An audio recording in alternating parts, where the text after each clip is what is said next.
మా ప్రియమైన వారులారా, ఈ సాయంకాల సమయంలో ప్రభువైన యేసుక్రీస్తు నామమున మీ అందరికీ శుభములు తెలియపరుస్తూ ఉంటున్నాం. ఈ సమయంలో రండి రండి రయమున యేసుని రక్షకునిగా అంగీకరించండి అని మేము పాట పాడుతూ వచ్చినాం. మా ప్రియులారా, యేసుక్రీస్తు ప్రభువారు రక్షకుడై ఉంటూ ఉన్నాడు. యేసు ప్రభువారు సర్వలోకాన్ని సృష్టించిన సృష్టికర్త అయి ఉంటూ ఉన్నాడు. గమనించండి, యేసుక్రీస్తు ప్రభువారు సర్వలోకాన్ని సృష్టించిన సృష్టికర్త.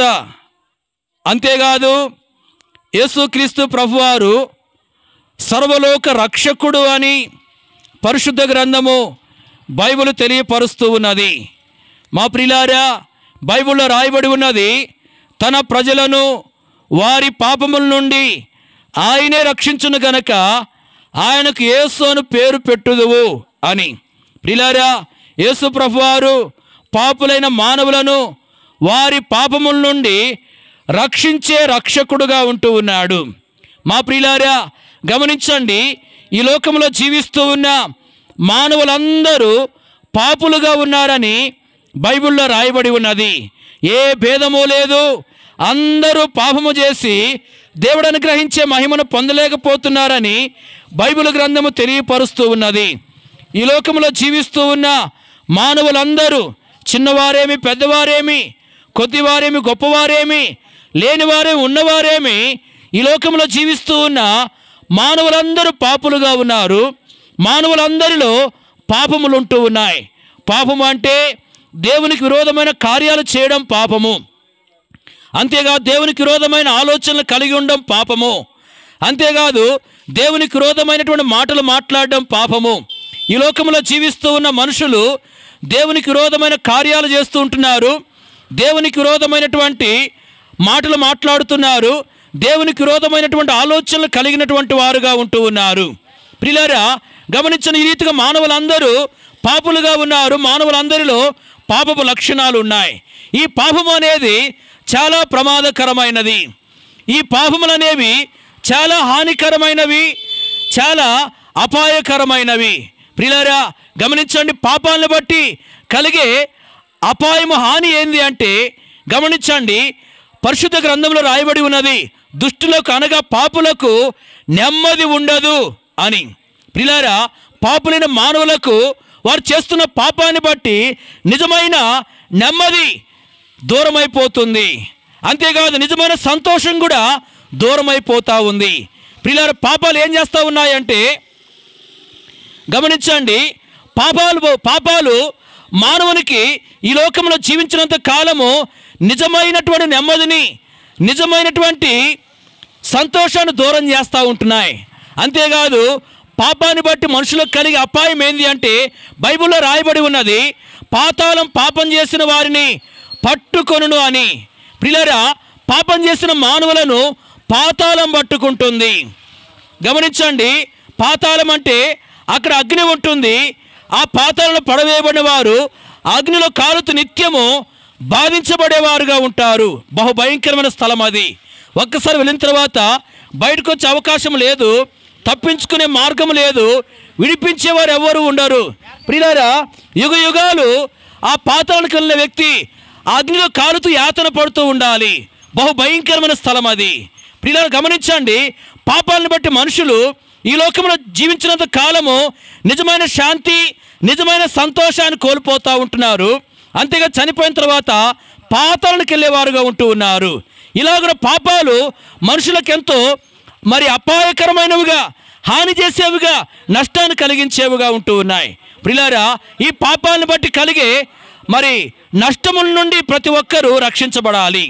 అంటే హానికరమైన, అపాయకరమైన, నష్టం కలిగించే పాపాల నుండి ప్రతి ఒక్కరూ రక్షించబడాలి. ప్రియులారా, ఎలా రక్షించబడతారు?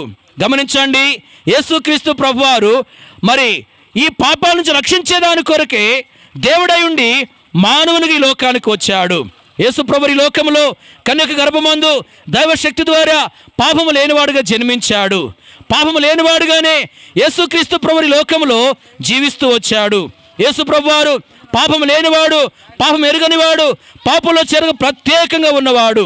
ఆ యేసుక్రీస్తు ప్రభువారు పాపులైనటువంటి మానవులను వారికి నష్టాన్ని కలిగిస్తున్న పాపాల నుంచి రక్షించేదాని కొరకై ఆ గొలుగోతా కొండపైన 2 కోయల 3 మేకల మధ్యలో వేలాడుతూ వచ్చాడు. యేసుక్రీస్తు ప్రభువారు పాపం చేసింది మనమైతే మనకు బదులుగా గాయపరచబడ్డాడు. దోషం చేసింది మనమైతే మన నిమిత్తమై నలుగొట్టబడుతూ వచ్చాడు. తన సొగసును స్వరూపాన్ని కోల్పోయాడు. చూడలేని వానిగా చేయబడుతూ వచ్చాడు. తన రక్తం అంతటిని ఆఖరి బొట్టు వరకు యేసు ప్రభువారు చిందించాడు. యేసు ప్రభువారు సిలువలో తన ప్రాణం అర్పించి సమాధి చేయబడి తిరిగి లేచాడు. తిరిగి లేచి అనేకులు కనబడి అనేకులు చూస్తుండగా పరలోకానికి వెళ్ళాడు. పరలోకానికి నా ప్రభు తిరిగి మరలా రాబోతూ ఉన్నాడు. మా ప్రియులారు గమనించండి, పాపులైన మానవుల కొరకై పాపులైన మానవులకు బదులుగా పాపం లేని యేసు ప్రభువారు ఆ కలవరి సిలువలో శిక్ష భరించిన వాడుగా ఉన్నాడు. కాబట్టి యేసు ప్రభువారే పాపులైన మానవులను వారికి నష్టాన్ని కలిగిస్తున్న పాపాల నుంచి రక్షించడానికి శక్తిమంతుడు, సమర్థుడు, యోగ్యుడు. ప్రియులారా, ఎవరైతే యేసు ప్రభునందు విశ్వాసం ఉంచి యేసు ప్రభువారు పాపిని నా కొరకు లోకానికి వచ్చాడు, నా కొరకు సిలువలో బలయ్యాడని చెప్పి నమ్మి హృదయపూర్వకంగా పాపాలు ఒప్పుకుని క్షమించమని ప్రభుని వేడుకుంటారు, యేసు ప్రభువారు నమ్మదగిన వాడు, నీతిమంతుడు గనుక మరి వారి పాపాలను క్షమిస్తాడు. వారిని తన రక్తం ద్వారా వారి పాపాల నుంచి రక్షించి వారిని పరిశుద్ధులుగా చేస్తాడు. ప్రియులారా, ఇలాగున ఎవరైతే పాపాల నుంచి రక్షించబడి పరిశుద్ధులుగా చేయబడతారో వారి లోకంలో నిజమైన శాంతి, సంతోషం కలిగి ఉంటారు. వారి లోకాన్ని విడిచిపెట్టిన తర్వాత ఎల్లప్పుడూ సంతోషం ఉండే పరలోకానికి, మోక్షానికి, స్వర్గానికి చేరేవారుగా ఉంటారని పరిశుద్ధ గ్రంథము బైబిల్ తెలియపరుస్తూ ఉన్నది. కాబట్టి ప్రియులారా, హానికరమైన నష్టాన్ని కలిగిస్తున్న పాపములు మరి నీలో ఉన్నాయి.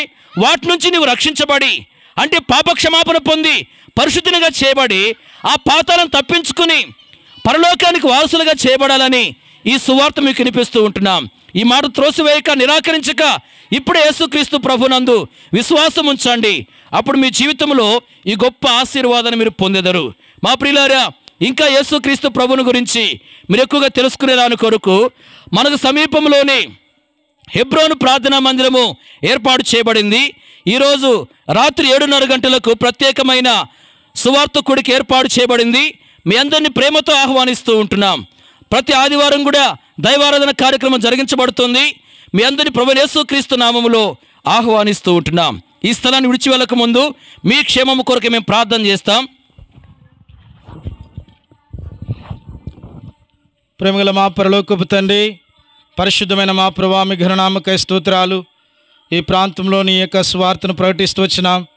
మీరు చదివించినారు కదా ప్రభువా, నా తండ్రి సర్వలోకంకి వెళ్ళి సర్వసృష్టికి స్వార్థను ప్రకటించుడి, నమ్మిన వాడు రక్షింపబడును, నమ్మని వానికి శిక్ష విధించబడును అన్నారు.